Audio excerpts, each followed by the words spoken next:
So now I'm going to do an example using x equals x naught plus v naught t plus 1/2 a t squared. And so this is going to give me distance or something. And so what if I drop something for 4 seconds, like this first problem?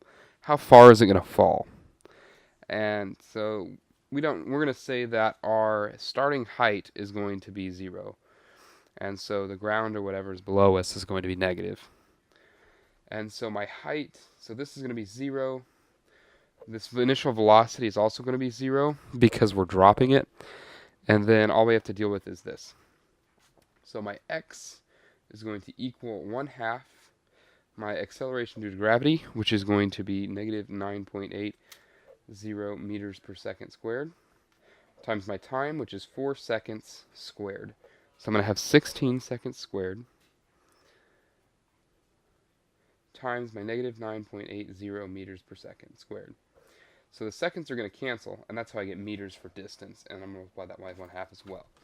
So I'm going to take 16 times negative 9.8 times 0.5 for the half, and that's going to give me negative 78.4 meters. And so that's how far the ball would fall. Some other things we can use for this equation. If we know the distance it fell, let's say it fell 40 meters, but we don't know how long it took, then we rearrange this x equals 1/2 at squared and rearrange it to find the time. So we'd take 2x, multiplying by 2 to get that over there, divided by a is going to equal t squared, and so the square root of 2x over a equals my time. And so we can rearrange this equation to get the time. So if it fell for 40 meters, let's see, so we're going to plug in 2 times 40 for our meters over negative 9.8. It's going to fall 40 meters, negative 9.8 meters per second squared.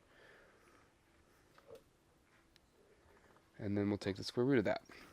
So that's going to be negative 80 meters over negative 9.80 meters per second squared. And the square root of that. The meters is negative because that's how far it fell. If the initial point is 0, and because they're both negative, that makes the thing inside the radical happy as well. So I'm going to take 80 divided by 9.8, ignoring the negatives, and then take the square root of this number, and I get 2.857. 2.86 seconds. And so that's kind of two ways I can use this equation of x equals x naught plus v naught t plus 1/2 a t squared.